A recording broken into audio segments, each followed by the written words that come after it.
Hey guys, welcome back to Vertical Momentum. I'm your host, Richard Kaufman. Guys, I know I don't normally record on Fridays, but this is a special edition. We're going to be talking to my friend David. He has over 30 years in the military and also changing the world to civilian sector. But we're talking about something that's very important is getting your company veteran ready because veterans are the best of the best. So why not have them in your company? So we're going to be talking about that. And at the end, I'm sure we're going to be throwing a little bit of something special in there just for you guys. So David is one of my greatest friends, amazing best-selling author. Like I said, 30 years in the Air Force. So he knows the ins and outs of the military and transitioning. David, brother, welcome to the show. Brother, first of all, you doing this on a Friday is like an honor, right? This is like getting your secret recipe, number one. And for the listeners, hey, I reached out. I reached out to Rich and said, hey, you know what, we need to talk about this. Talk about this on the business side of things, but also just a new approach to address some things. We'll talk about it in the podcast, and I'm really excited about it. Uh, for up here in Montana and all the way to New Jersey and back to San Diego and Miami and Seattle. I mean, this just covers the whole gamut. And I hope I sparked some thought today. I hope I sparked some outreach so that we can have some conversations. But I hope that we can do some things that will make your business more profitable, help your HR practices, and solve some veteran problems, veteran challenges at the same time. So. All right, so before we get started, because I do have a TBI, so if I don't remember it, I'm never going to ask the question. What is your definition of resiliency? Right. So you're thinking, so you remember I told you last time, I said I kind of shy away from the word resiliency and I like to lean towards balance. Right. So if you look at like the four major things in your life that balance you, right? It's what you're doing, right? What your purpose is. Sometimes that's work, but what your purpose is. Your family, your inner circle, where you're balanced there, your health and your spirit, where you are with God or where you are just within your internal spirit. How do you feel?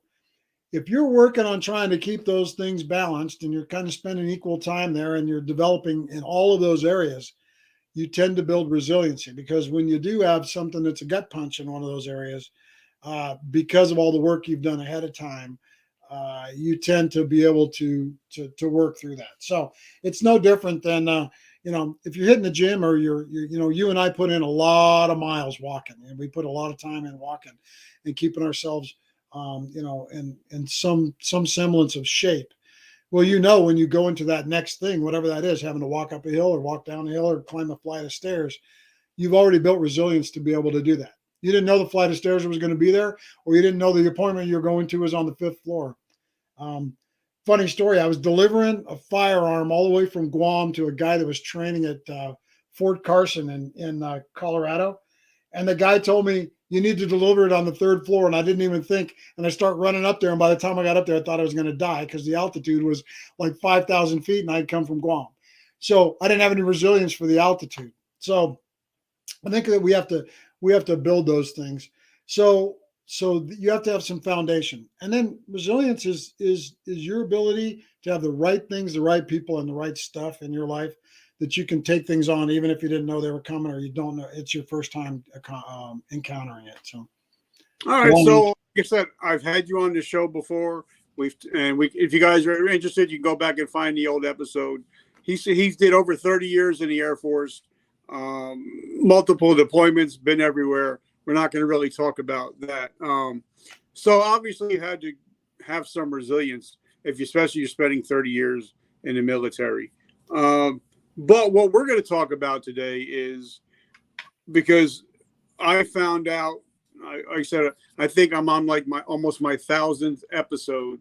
I find out that when men and women get out of the military, we lose our camaraderie, we lose our money, we lose our mission, and then a lot of us, like me, either end up at the bottom of the bottle or at the other end of a weapon in my mouth.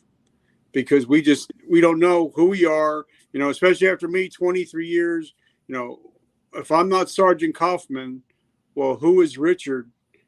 And so it's for a lot of veterans just can't take it. And that's why we're losing up to 50 veterans a day to suicide, because a lot of us, we just don't know how to transition. And like when I had General Petraeus on, I said, sir, you teach us train us 6-9 months a year to go to war. You don't teach us how to come back. So that's what we're going to be talking about today, is actually getting out there and transitioning. So David, talk to us, a little bit about before. Did you plan on getting out, and what was your planning process before you got out? So 30 years is a long time, right? So I was totally institutionalized, right? I was in an institution. It's no different than being in prison for 30 years.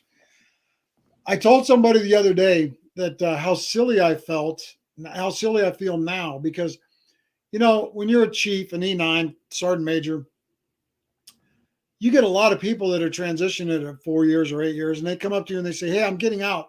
What do you suggest? And as you're the senior enlisted guy, you're supposed to have all the answers. And you say stuff like, sit up straight at your interview, wear a tie, get some good civilian clothes, fluff up that resume, take all that military stuff out of there, brag about yourself a little bit, don't be overly humble, and you send them out the gate. If I knew then what I know now, here's what I would have said. And I would have prepared differently. I would have said, start transitioning before you even have to transition. We should probably talk about transition in basic training. Understand that you're in an institution and that you're going someplace that doesn't look like the institution. You have to have some self-conversations with yourself about the fact that just because it doesn't look like it is right now does not make the people that you're living with or working for savages. A lot of times we get out, we get into civilian organizations, every meeting starts 10 minutes late, people straggle in, and we think they're savages because 15 minutes on time is 15 minutes late, right? And so you have your own vernacular, and so we have this prism. We go into organizations, and these are the things that I would have done differently. We go into organizations, we show up an hour early, we work an hour and a half late, we answer our emails on Saturday, we come in, we double check on things on Sunday, we come in amped up on Monday morning, ready to go. And most people are trying to shake off the fog from Saturday, Sunday afternoon and get a couple cups of coffee in them. We think we're an asset, and the institution thinks we're an ass. And they think we're trying to take their jobs. So that's just one phenomenon. Well, pretty soon you look around and you go, well, there's no place for me here. There's no camaraderie, right? You talked about that.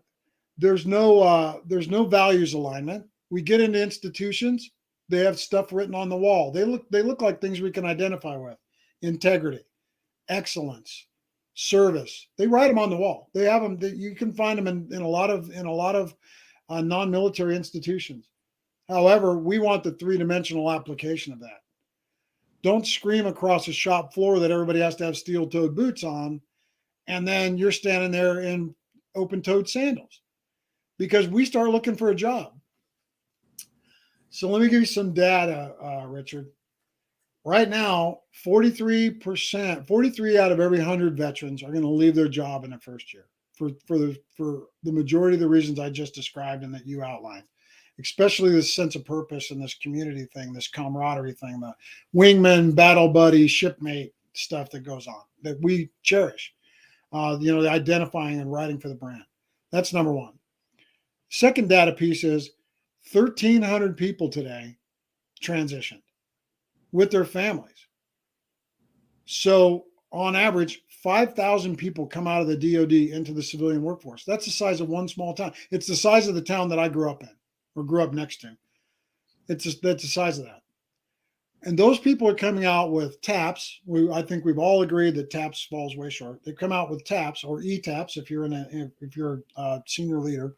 ETAPs, which is really no different. It's just a few hours longer. They've come out with that. And then they come out into this vast morass of stuff. And there's stuff out there, Richard, don't get me wrong. There's places to go, people to talk to. People will shuttle you around and say, here you go. But quite frankly, I haven't seen anybody that follows you through a continuum. Give you an example.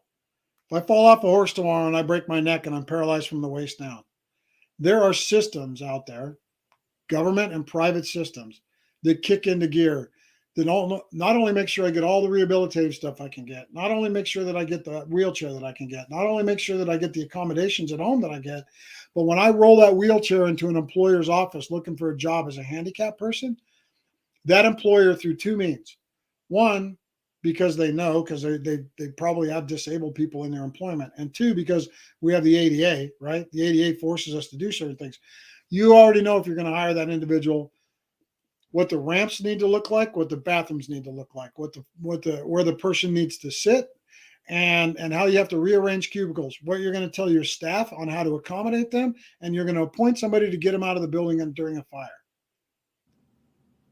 Veterans show up with the challenges that we have, all of this stuff, vernacular, acronyms, the need for camaraderie, all of the things that we do, plus our work ethic and the strategic thinking that we bring to organizations. And even though the name on our badge says coordinator or manager, some of us may have worked at C-suite level for years. But there's nobody that has trained the civilians to understand how to assimilate the veteran into the culture, just like the person in the wheelchair. We drop them off. We say, we've got a 99% placement rate with all the veterans that have come through XYZ program, and we're getting grant money for these type of things, and it's successful. But nobody ever calls the veteran back and says, how are you doing in a year? Because normally in a year, when 43 of them, when you call 43 of the first 100 that you placed back in a year, you know where they're at? They're at the bar. Because they quit and they've gone to their next three favorite counselors, which are John, Jimmy, and Jack. And you and I have talked about that before. And actually, quite frankly, we've both been there. And in fact, Richard, tomorrow is 5 years to the day that I took my last drink. And I should have been dead 5 years ago today. And the clarity, I wish I would be telling you that was 25 years ago. The clarity that goes along with that is huge. Well, if we're taking veterans and we're putting them into an environment, if you split the day up into 3 8-hours, you're sleeping 8 hours, you're working 8 hours, and 8 hours you're doing whatever you're doing, working on your balance, on your resilience, right? That's what you should be doing. If you're working 1/3 of the time, that environment has got to be an environment where you feel welcome, where you can have this sense of purpose, and you can assimilate instead of having these challenges. And the gap is not that civilians are mean or ornery or veterans need to get over it, or that veterans think that all civilians are savages. And I say civilians, and that's the loose term for just people that don't have a military background, are savages. We're not having the conversations. And oh, by the way, as we talked about before we got on here, is not the place that we run when we have failure. We always run back to saying, what was our training? Was the person trained properly? If they were trained, was it the right training? Is the training antiquated or current? We do all those things, and then we make some changes in those environments. I don't see any place out there where we train employers to take on veterans like we would for handicapped people or anybody else. And I don't see where there's follow-up, where somebody is going back in to an organization and following up. So, all right, so I want to dig a little bit deeper into it, but before we do, I want to thank our sponsors. As you guys know, I spent 23 years in the military, 30 years with GNC. I love pre-workouts. I loved coffee, but they all tasted like ass. So I came out with my own. It's called Vertical Momentum Coffee. Yes, I'm drinking it right now. I get high on my own supply. But the best part about this coffee is, number one, it's 100% hand roasted by veterans' hands. Second of all, when you buy any coffee from me, 100% of the profits go to help veterans struggling with PTSD and homelessness. We're setting up a program where 12 veterans and their families will be taken care of for 1 full year at zero cost to the veteran or his family. And that's including physical, mentally, and spiritually. So if you love coffee with a mission, write coffee down below. Also, guys, you know, I love to eat, obviously. got a new sponsor that came aboard called Muriel's Trattoria. They're here in Lyndhurst, New Jersey. They make the best homemade Italian food, and it's all made with love. It's all handmade. Even the pasta is handmade. So, guys, if you love real Italian food, check out Muriel's, and I'll drop that link below. All right, David. So let me ask you a question, because I had somebody else come on the show. We were talking last week because I knew we were going to be talking today.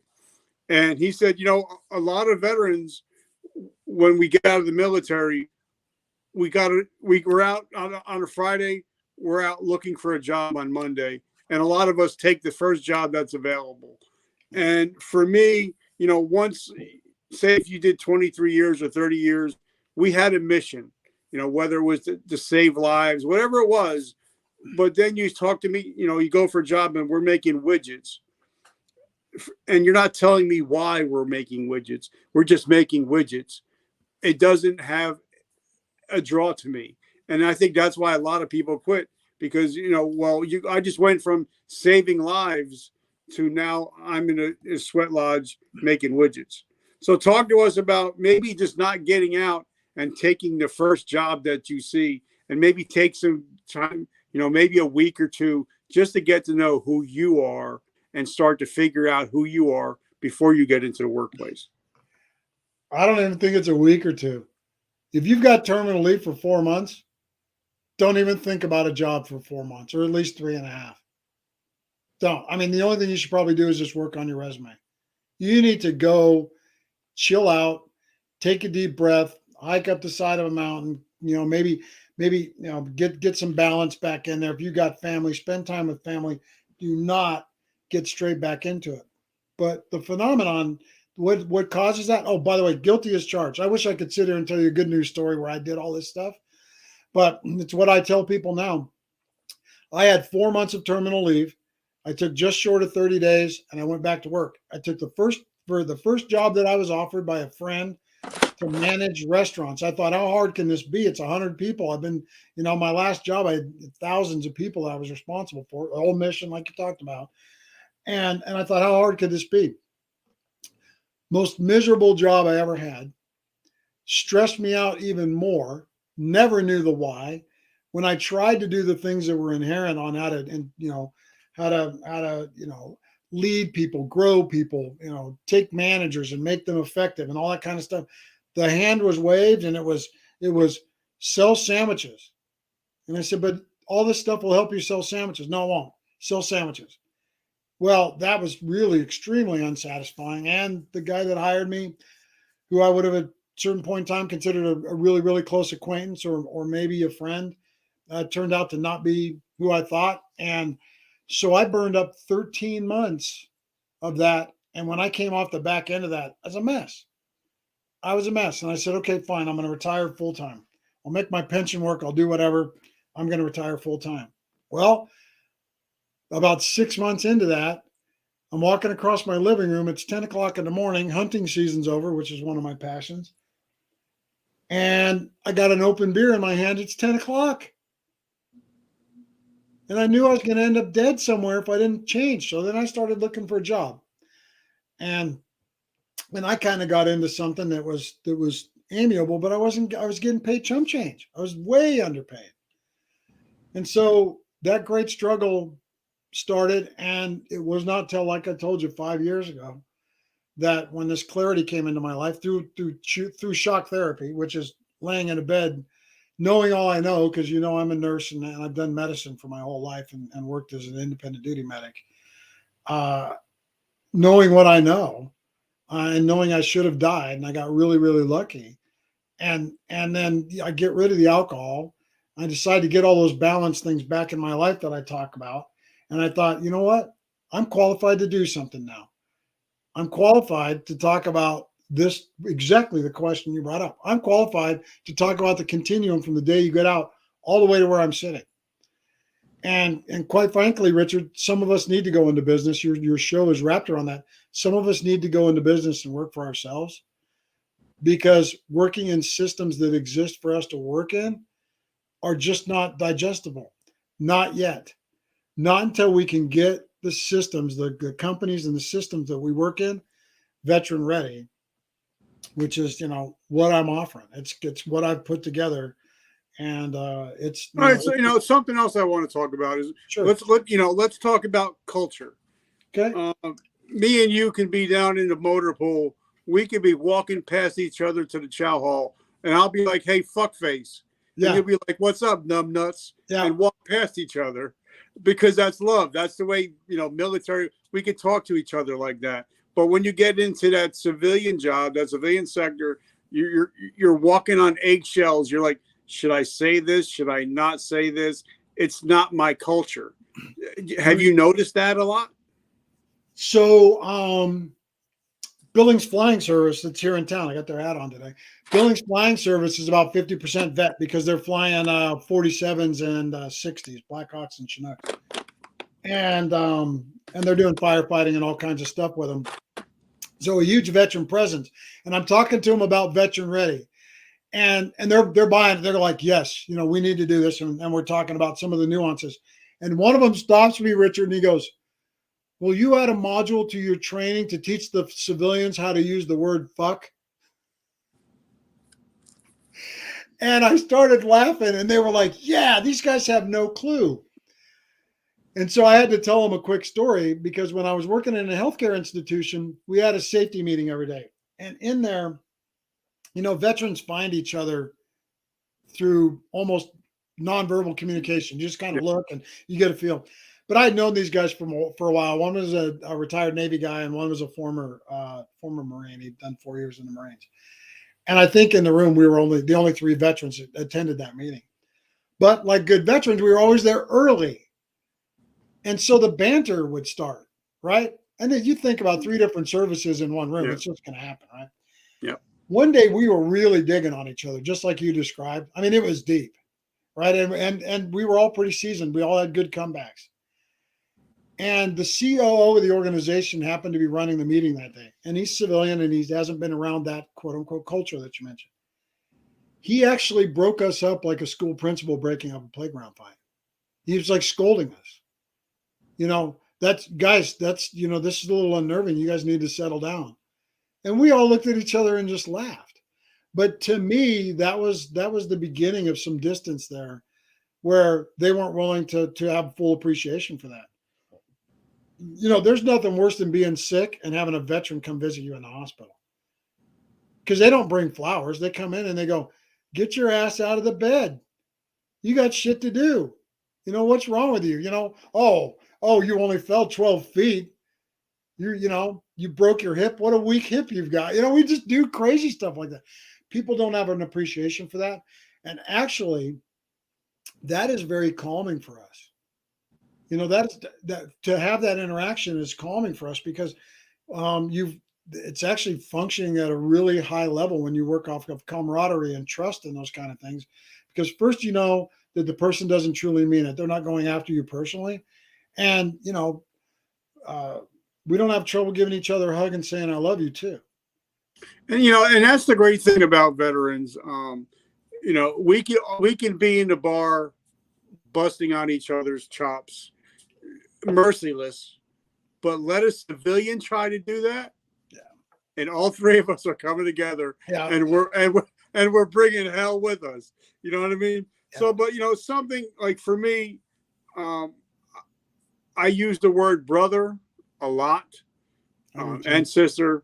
If you raised your hand, no matter if you did a day, if you did a year, if you raised your hand and signed that oath, you're a brother to me forever, and I love and appreciate you. And I think that's one thing that the civilian sector don't recognize. If I call you a brother, no matter if we're black, white, whatever, we're going to hug each other.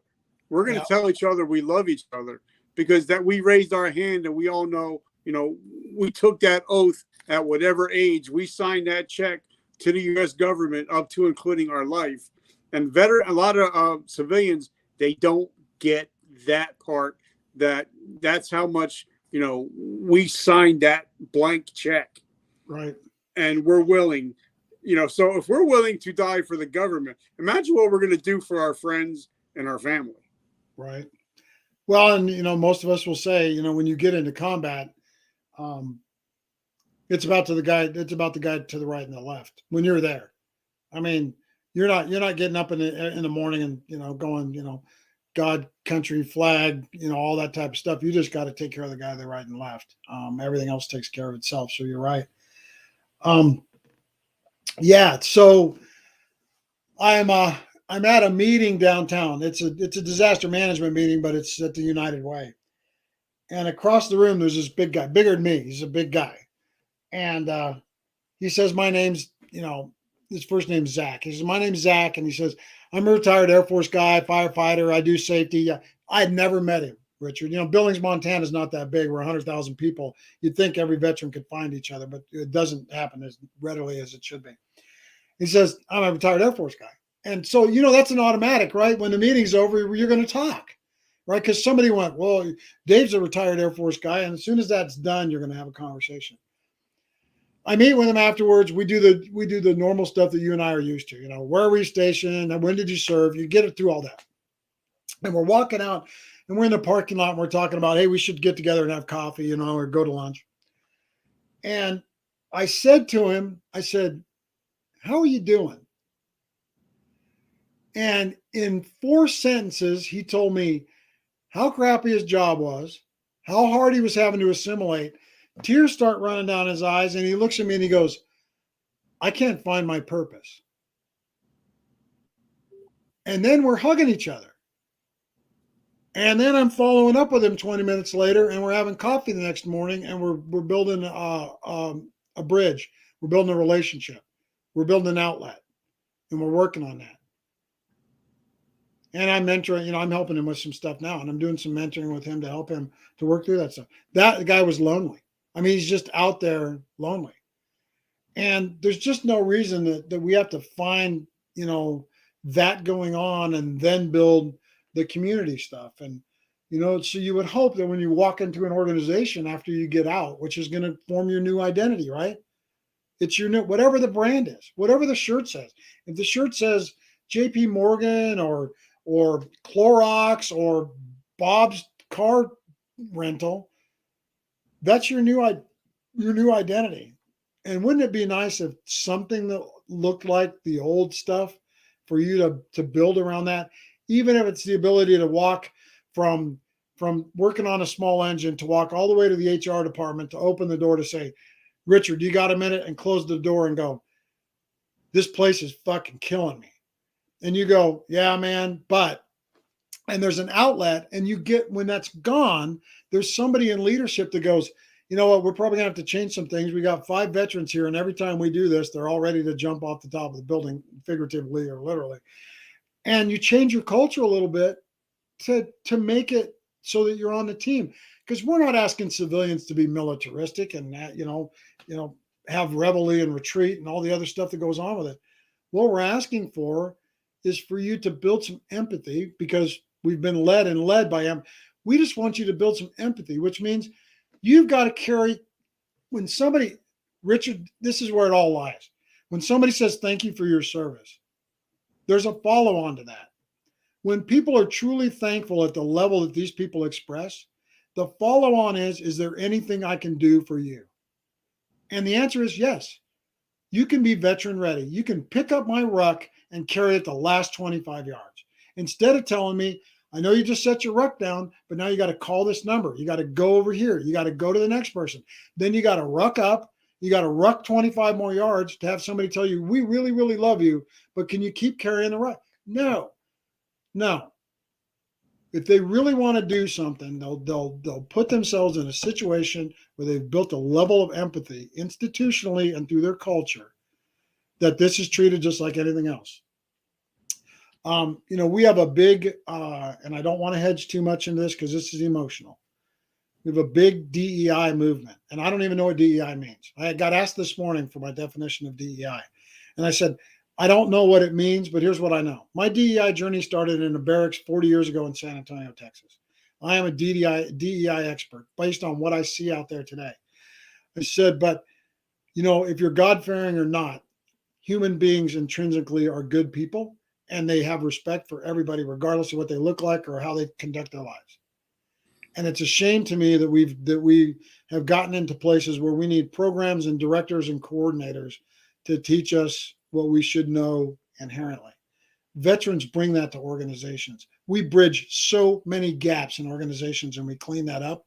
Just give us a room where you can empathize to our struggles of coming out of the institution.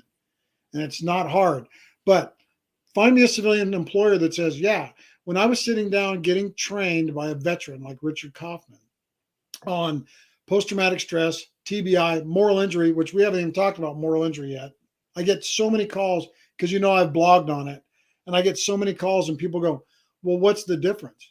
And I take them down my moral injury story and others to explain what moral injury is. And then I say, you see how a GI or a Marine or a sailor or an airman, I said, do you see how these guys and gals can come back from a combat environment where they were, in the rear with the gear? I mean, they weren't in a foxhole every day or, taking mortar rounds every 5 minutes, yet they're injured. Well, because a lot of things that we have to do are counterintuitive to our value sets. This is a big deal. You tell me a civilian employer that can articulate that way.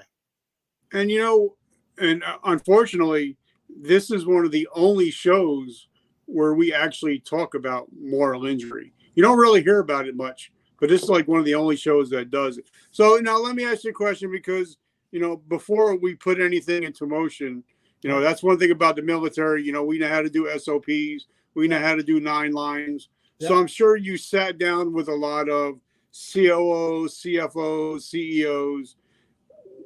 When a veteran walks into a CEO's office or HR manager's office, what do they see from their side of the desk? So from the civilian side? Yep. Because a lot of us, we don't think about, we only see what we see, but we don't see what the other person behind the desk is seeing when we walk in. Well, so having talked to some people that are interested in this concept, some of the things I just did, John Rennie's a great guy. He's a former Navy submarine officer, and I've done a few podcasts with him, and he does stuff on leadership. We talked a little bit about this. They see people that they have a vernacular. I mean, you'll say stuff like, what time am I supposed to report? In an interview, you'll say that. What time am I supposed to report to work? And already the HR person's like, what do you mean report to work? You mean what time do you get to work? What time does work start? Right? We'll say things like, well, when I come on base, and because you don't even realize it because it's so in there. Well, usually what's coming out of our mouths is what's on our resumes. And so leaders in organizations that want to bring veterans on have to spend extra time weeding through what things mean. And so a good example is if you say, I led a military police company of 200 men doing prisoner of war operations in Iraq. Nobody can equate that to, because everything's done at the company in the Army, right? Everything, right? Company, being a captain, company commander in the Army is the worst job in the world, except unless you're the senior enlisted person that has to keep an eye on them. So that's a rough job, but nobody understands that guy, it's not that he was doing prisoner of war operations. He was handling 200 people, all the equipment, he's responsible for all of those things. He's a logistician. He's a human resources person. He's a counselor, and he's a strategic thinker, and he's a problem solver. But they don't get any of that from that. So you have to weed that through. Well, they've already dumbed you down 2 positions where you should be a director, you're at a coordinator level because they don't know what to do with you. But what they do like is the fact that here's what they know. Here's their paradigm. Here's where it stops. What they do know is, and this is the good and the bad, this is what they think. It's not true, but this is what they think. They'll show up on time. They're probably not on drugs, right? Even though they should assume that there's a high probability that we've had some relationship or continued relationship with probably substance, alcohol, or something like that. They are not trained that way. They probably are someone that's going to bark orders, and they're going to be so structured and regimented that they're going to drive us crazy because they're going to make us adhere to the policies. And then the big one, Richard, if we upset them, they're going to go home and get a firearm and they're going to shoot us all. That has got to be fixed. And I hear it so many times. And you know what? If you say it in front of a bunch of civilians, their heads will start to nod. Because the way that we've been presented with PTSD, TBI, moral injury, and then anything, our wars, less casualties, some brutal injuries, but less casualties than Vietnam and those kind of things, especially KIA. They didn't play out on television like Vietnam did. Vietnam took you to the gory. I mean, they took you to, the famous video where the guy gets executed in the middle of the street, the Vietnam newsreel. They let that happen.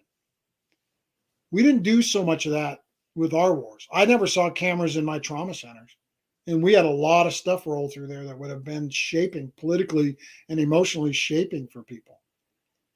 And so then they're left to assumptions. And so the sad thing is their assumptions are so far misaligned with what they're really getting and how to leverage people and where we should settle, that there's a disconnect. And we are raised from day one, no matter what service you're in, to take care of the team. And it was never, we got individual awards. People stuck medals on us and those kind of things. And what did they do? They stuck a medal on us. They said, Chief, do you have anything to say? And you go, I would have never gotten this medal if it wasn't for Joe, Billy, Johnny, my team, the squad, blah, blah, blah, blah, blah.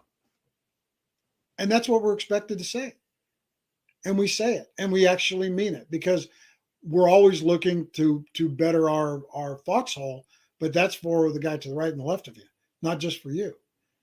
And unfortunately, that does not play out well with civilian. We have to go into civilian employers and say, listen, I led these people and here's all the stuff that I did. And it sounds like bragging, and we go against that.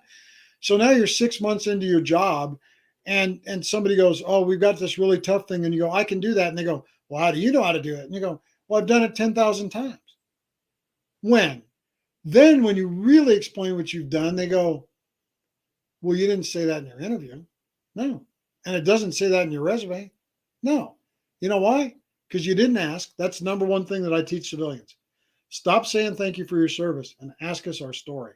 I've never met a veteran that won't tell you their story. And it doesn't have to be about blood and guts and gore and those kind of things. It just has to be, I grew up here. I went to basic training here. I went in. This is what I did. Here's the highlights of my career. I really enjoyed this. I really enjoyed that. This is what I missed. And here's how it made me better. Here's how it made me worse. Here's how it made me more worldly and built brotherhood and brother-sister relationships. All right. So now let me ask you, because, I have I'm very well connected. I have a lot of friends and family that work for Fortune 50 companies, Fortune 100 companies. And they have a safe space if somebody's feelings get hurt. But if there's a veteran that says, I'm struggling, I need some time out. I need some time for myself. I'm struggling with something. They don't get it. They don't understand it because it's not popular and it's not sexy. You know what I mean? Right. Well, I'm going to say this wrong, Richard. So if anybody that's listening live, types you a note and says, tell the chief he's nuts. Because I'm not going to candy coat it. I'm just going to say it the way it is. They take us for granted, Richard. Part of their paradigm is that veterans, we're all tough. We've all been through rough things. We don't have emotions. Veterans don't cry. We don't get depressed. They think that we've overcome all of this stuff and that we have some magic potion.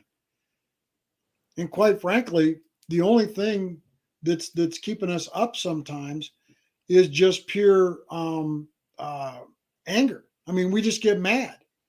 And then when we get mad, we do things. And oh, by the way, they don't know what we do when we leave work. But a lot of us numb ourselves. And then and so they don't understand that piece. Let me talk to you about the safe space, because it's part of Vet Ready. 3M does something that I think is beautiful, and I don't know if they still do it because COVID might have offset this.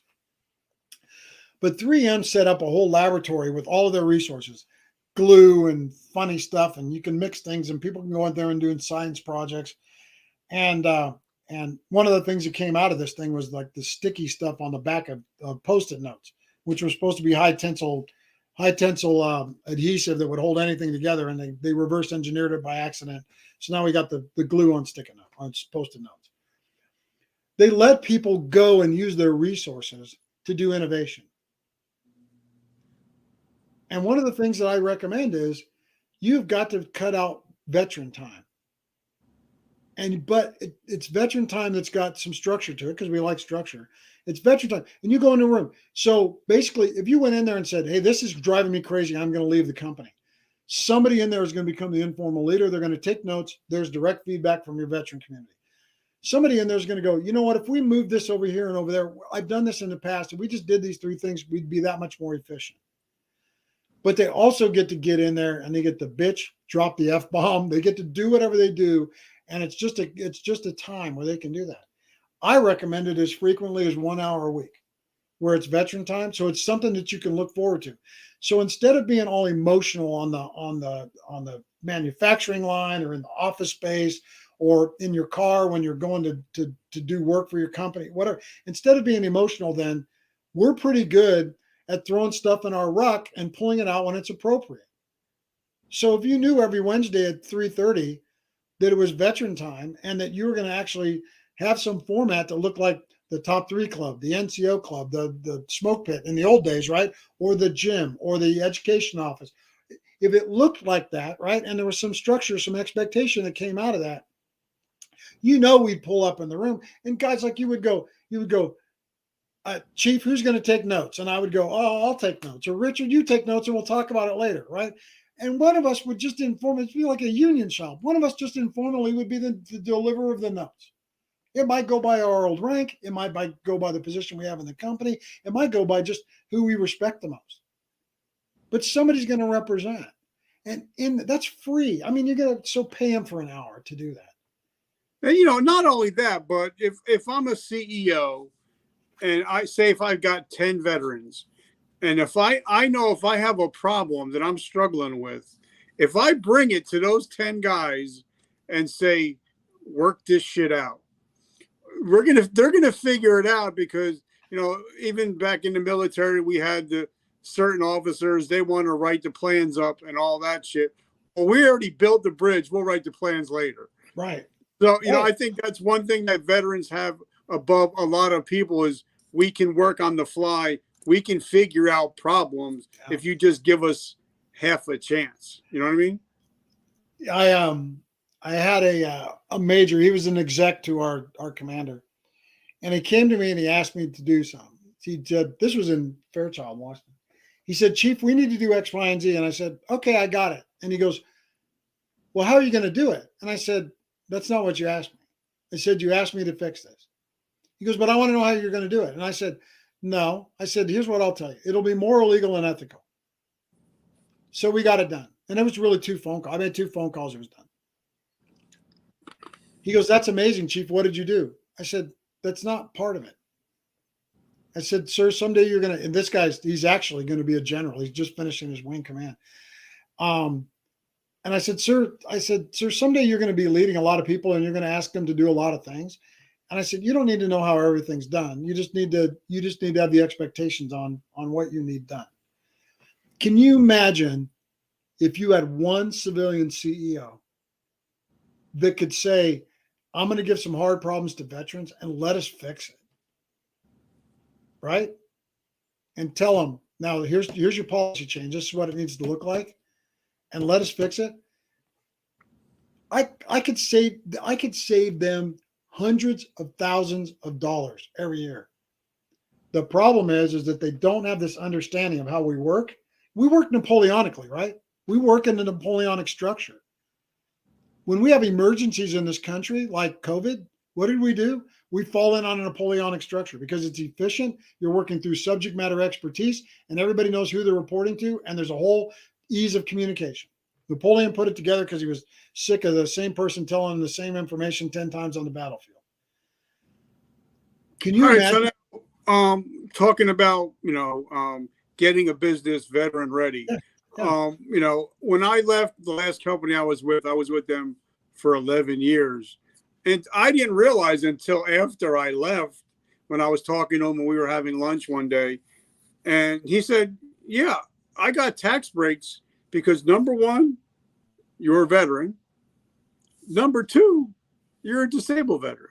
So I've got tax breaks for the last 11 years that you didn't even know about, and a lot of people don't even know about. So talk to us about, if you're a business owner or a CEO, they should be hiring veterans and especially disabled veterans, because I mean, you get tax breaks out the friggin' wazoo. Right, right. And I think they know that, but surprisingly, Richard, when you asked, and I just did this, the coffee that I came from, I asked this young lady, I said, how many veterans do you have in your organization? She goes, well, she's a couple levels removed from the C-suite. And I said, well, okay, how many veterans do you have working under your directorship? She goes, I don't know. She goes, I don't know. The only people that know, Richard, the only people that truly track it and know are your finance officer and your HR person. And they can't even articulate it on Veterans Day, because most of their communications on Veterans Day are, we want to thank you for your service out there, veterans, so on and so forth. If you had 10 veterans in your organization of 200, my communication would say, it would have your name on there and where you work and what service you were affiliated with. And by the way, we'd cut a cake. Those type of things. So it's an awareness thing. So to answer your question, I'd say that what you just described there is discovery learning. I'd say if I went in and talked to, and I'm going to speculate here, if I go talk to 10 civilian employers that have been running their companies for a significant amount of time, let's say mid-sized companies, and said, do you realize if you hire disabled veterans that you get these tax breaks? I think that half of them would say, hey, tell me more about that. So that's a whole other benefit to hiring veterans beyond what the people we bring. But I want healthy environments, And so if a CEO said to me, I can't tell you exactly how many veterans I have, Dave, and I'd say, then what in your environment is veteran friendly? What makes veterans stay in your company? They're going to probably answer, well, I really don't know. And then, what do you do for Veterans Day? It's probably going to be either nothing or something very innocuous. I don't think it's too hard to close that gap because it's an empathy building thing. You just have people facilitate it. You're more than qualified to facilitate what I've got here. I could give this to you tomorrow. You could walk down the street with 3 companies and in somewhere between 3 and 12 months have built a level of empathy and discussion that fills all these gaps, all these hard questions you've just given me. And it's just building a level of awareness. But there's nobody doing it. You know why? Because this stuff's hard. And I don't mind hard stuff. It doesn't scare me. Because once you crack the nut once you have one company stand up, that's got a sticker on their wall that says I'm vet ready, and all of a sudden all their gaps in their employment have been filled, and you've got veterans working for you, and they might even be making a couple $1,000s less a year for you. But because you've done this, they're not only going to come, but they're going to stay.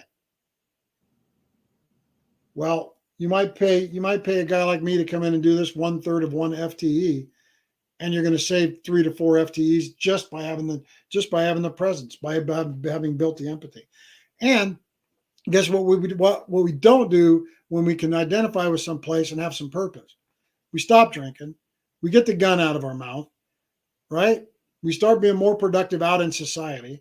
We work on our communities through volunteerism and the stuff that we know how to do, to include on hard things, problem-solving things like crime and homelessness and all the other things.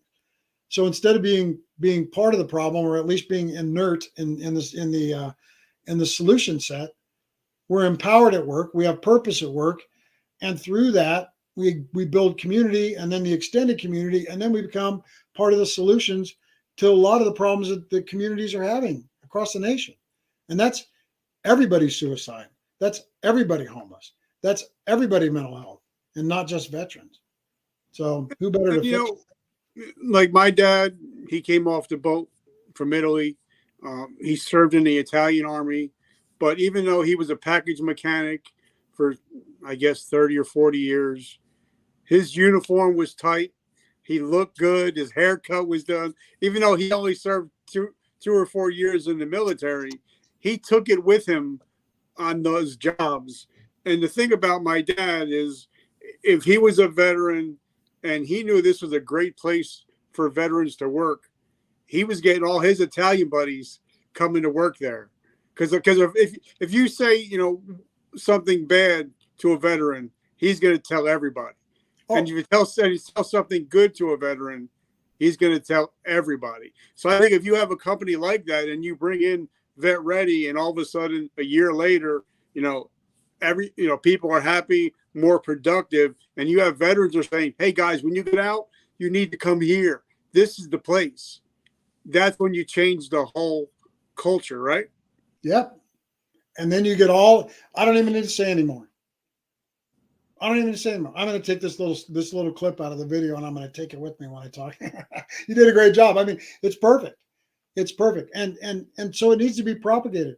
I'm not talking about some senator standing up saying, I inserted this thing into this bill and it's, it's all great for the veterans, blah, blah, blah. I'm not talking about that. This has to be reverse engineered. It has to start at grassroots. It needs to start in small town New Jersey and small town Montana. And it needs to start at grassroots, and it needs to be the story that you just told. It needs to start at your Italian restaurant, which I think I'll use up some of my flying miles and come out and see, and we'll do some pasta. That sounded awesome. So, so it just needs to happen, Richard. I mean, it just needs to happen. So here's what I know is I have limitations. I'm one guy with some help. I got some help that's going to start this here in Montana, maybe Nebraska, and maybe some parts of Wyoming using my network. And if it turns around my county, city environment to where it's a veteran ready place, and that's it, then I've improved my foxhole. But I think that we've got to continue to work on that. All right. So if I'm Joe Snuffy, a small business owner, medium-sized business owner, and this all sounds well and good, but the big elephant in the room is how much is this going to cost me?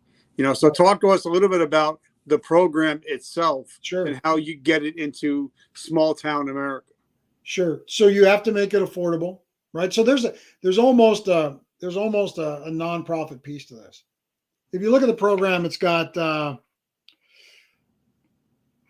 26 modules in it, and it's got, I have it spread over a 12-month program, but we can do it in 3.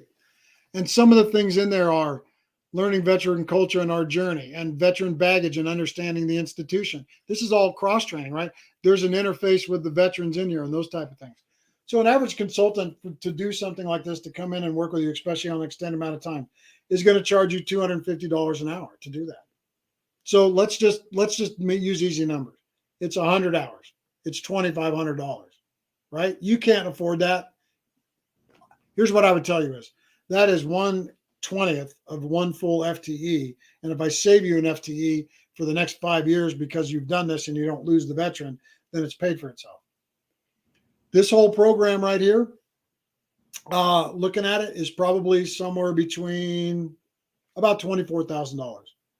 I'm willing to do it for half or 1/3 of that and offer free retained consultative services for 12 months after that, free. So to go back in, recheck the culture. If you get new employees, to do some spot training with them, to get them caught up, to go back and interface with the veterans, maybe be that liaison between, what can we do better to work on the culture, to work with the HR departments to get policies and things written and driven, like having veteran time and those kind of things built into the culture, and as to why to do those kind of things. So the number kind of seems big, but it can be done reasonably, and that's my goal. My goal is not to get rich, but it is my time, and my time, is valuable. So there has to be a number to it. All right. So then, again, I'm thinking as a CEO of my own company, not just a veteran, but if I'm thinking out the box, why should I? Why should I go and worry about all this when I could just hire, Joe Snuffy off the street that's not a veteran? Why should I have to go through all this? Right, because I need you to focus on what the good the veterans bring to your organization. Even if you hire somebody that gets out in 4 years. So most soldiers, when they get out in 4 years, are spec fours. Some of them are sergeants, but most of them are spec fours. If I hire a spec four, I'm hiring between $100,000 and $200,000 of leadership training, writing, critical thinking, strategic thought, practical application, and three-dimensional demonstration of values that you want in every employee. And you're probably drug free. So right there, you've taken a quantum leap to developing things. You're hiring people that within a year will be managing 4 people, and in 5 years be a director, and potentially being your number 2 in the company within 10 to 20 years. If you do this. Yeah, when you break it down to the, because I always believe in the keep it simple, stupid. I always believe in that. So when you break it down that way, you're like, yeah, you're getting a $400,000 guy for 15 grand, 20 grand. How do you? Yeah, that's kind of like, that's just sign me up. Where do I sign? Well, do you remember that piece of paper that we used to get? It was kind of a fat envelope. We'd get it every once a year, and it would say, even though we're paying you this is how much we really have invested in you. And it would have all of your stuff, right? Your BAS, your BAQ, all those kind of things. And you go, oh wow, I'm making, I'm an E7 and I'm making, $290,000 a year, because that was the underlying cost of what the. And I always looked at that and I kind of smiled and I thought, what is their message? Well, what a smart guy, so I'm obviously not, smart guy would have hung on to those and taken them to their job interview. Because you don't have to say anything more. It's all in there. And then on top of that, just put a note on top of that and say, and I've been to these training classes. Yeah, and I think, I'm thinking it back now. You got me thinking, like when I was a tank commander, and I actually had to sign for my vehicle, and I had to sign for 4 tanks. That's $100 million each vehicle. So that's $400 million of equipment that you're giving me in charge. You know who I am, and you're letting me sign for that and sable rounds. And so I totally get where that's coming from, because sometimes I think, like I was telling my wife, at one time, I was a tank commander, and I was with platoon daddy for a while. I had 4 tanks and 4 crew under me. So then when you get out, you're like, yeah, maybe I should take that $30,000 a year job. We kind of really underestimate our value. Our value. Yeah, so here's what I tell civilian employers. Let's take the average Joe, 4-year Joe. When they get out, they're going to be 23, 24 years old. If you hire a 23 or 24-year-old person into your company, they can't even rent a car, because the data shows that rental car companies won't give you a rental car until you're 25 years old, because your frontal lobe's not fully developed and you make bad decisions. If you hire a veteran at 23 years old, odds are they've driven a tank and they've done it well and they didn't run anybody over. And oh, by the way, they learned the standards and they have safety stuff, and they have frontal lobe development acceleration through training and discipline. So you don't even have to go through that process with people, of them crashing your forklifts and banging your trucks into stuff and those it's not going to happen. We have safety principles that are built into us that are just that follow us for the rest of our lives. Just look how we do things. Even just driving, like me, I'm looking 5-10 cars down the road. Even when I'm driving, it's just something that just gets ingrained in you. So my last question is, how do we find you? How do we support your mission? And if I'm a CEO, CFO, how do I get Vet Ready? Sure. Okay. A few things. One is maxfabconsulting.com. And MaxFab's about that flag behind us. You and I have talked about it. MaxFab is an organizational culture that I did in Iraq that pulled us through a lot of crazy stuff. And obviously it went so well that they made a flag before I left. And that flag flew over our brothers and sisters in a trauma center in a place that was not a lot of fun. So It's a piece of history, and there's a reason why it's there. So that's why the company's there. MaxFabConsulting.com on the internet. It's all there. Click on Work with Dave, and you can get a hold of me, and I can send you the one pager on what we're doing. Hey, what do you got to do to be vet ready? You got to be committed to learning a separate culture. You got to be committed to making some cultural change in your organization for a few things. One is, here's your opportunity to really answer the question, thank you for your service, and how you can give back to veterans by building us a space where we can reassimilate to the civilian world, where we don't go through these trials and tribulations of loss of sense of purpose, depression, and unfortunately 50 times a day self-elimination. And you can actually have a private public partnership that gives us the opportunity to thrive and survive, and at the same time bring all of the wonderful things that come with what we're so proud of that was given to us through our journey in the military, be it 4 years or 30 years, and all the shipmates, battle buddies, and comrades that we picked up along the way that we can drag along into your institution, just like you described, Richard, through doing certain little things. One is learning our journey. Two is kind of understanding our baggage. Three is helping your veterans in your institution understand your civilian culture and how to reassimilate to that. Helping you understand how to three-dimensionalize your values so that when you're demonstrating the values you have on your wall, you actually build a bond and some trust and respect with veterans, because we're looking for that. And then how to work your HR processes, and the harder refreezing of the change, how to work your HR processes into a place that makes you externally attractive to everybody out there.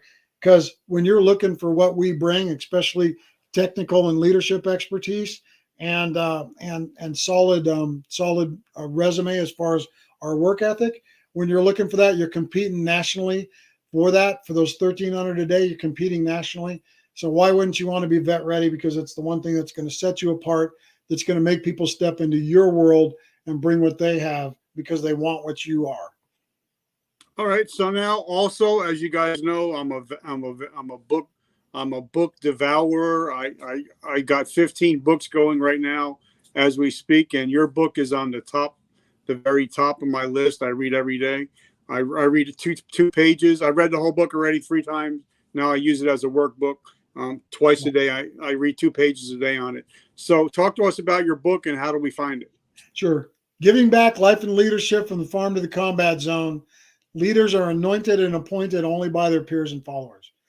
Hey, the good news is, Richard, is 2 books coming out, and I'll give you first gig, especially on one of them. Second book's coming out is called Why the Cows Lie Down, and it goes back to my farm experiences and all of the subtleties in life that we walk by and that we miss, that are warnings that could have kept us out of bad situations or avoided things. And it talks about why people quit, and quitting when we don't have a choice, good quitting, and quitting in a bad way. So, and it's going to go right along the lines as the book you're reading. The book I'm reading is full of blocking and tackling. I think you would agree. And sometimes when we have struggles in our leadership lives and our personal lives and in our growth, sometimes we want to overcomplicate it. And I wrote a book that is short, consumable chapters with things to make you introspective at the end of those, that are really blocking and tackling in life, and how to get really good at that. Because when the fundamentals come along, you become a championship person and you become a championship team. And that's all in there. And the next book's written that way. And then excitingly enough, in November, I'm collaborating with 12 other veterans with Leave No Veteran Behind. And we're writing a book, and each of us is writing a chapter. I don't know what the other 11 chapters look like. I happened to meet one of the other authors today because she's in Montana. But my chapter is on moral injury, my journey with moral injury, why it happened, how it happened. It's a story that I haven't started to tell except for a couple of months ago. It's very difficult for me, and I hope I do it some justice. But I'd love to give you first crack when that book comes out, to sit and to have a conversation about that. I love it. So how do we find your books? www.maxfabconsulting.com, and you can just cruise the life of Dave. My blog page is on there. My newsletter's on there. If you If you fill out the thing and say, Dave, I want a free signed copy of your book to do the drop down, it'll come to my email. I'll get a signed copy of the book in the mail to you. I'll get you on my newsletter so that you can consume that. And then the Vet Ready stuff, reach out to me if you're interested in the Vet Ready stuff. I'll send you the one pager. The only thing that I promise is that you at least get on the phone with me for 20 or 30 minutes to talk about this. And then off we go. And if I'm not in your local area and you're worried about me getting to you, don't. And the other thing is that Richard, guys like you and I can find plenty of people that are qualified to take a program like this into a company and make them vet ready. I love it. So, guys, make sure that you reach out to David. Like I said, he's very accessible. You send a message on Facebook, boom, right back. Email him, same thing. So make sure you get in touch with him. And, guys, as you know, one of my favorite quotes of all time is, I don't remember who said it. I think Joel Osteen might have said it. But he says, it's your choice to be the victim or the victor. I choose to be a victor. So, guys, if you want to choose to be a victor and you also want to take, if you're a veteran or a business owner and you want to start saving lives, Vet Ready is one of the best things you'll ever be able to do. I love you guys so much. Like I said, if you love coffee, let me know if you want our coffee. If you guys love Italian food, let us know below. David, brother, I just want to say I'm so grateful that you chose me to be able to partner up with you and help as many people as we can. I'm truly humbled and grateful for your friendship. Well, I truly love you. And I have so much respect for what you're doing. And I think we both kind of understand that every day's walk is difficult, but we're never walking alone. So God bless you, brother. Let's press onward. I love it. All right, guys, I'll see you next week. Your safety brief is don't do anything stupid. I love you guys. God bless you. And remember, vertical momentum, the only way to go is up. I love you guys. David, have a great week, brother. Peace out, man.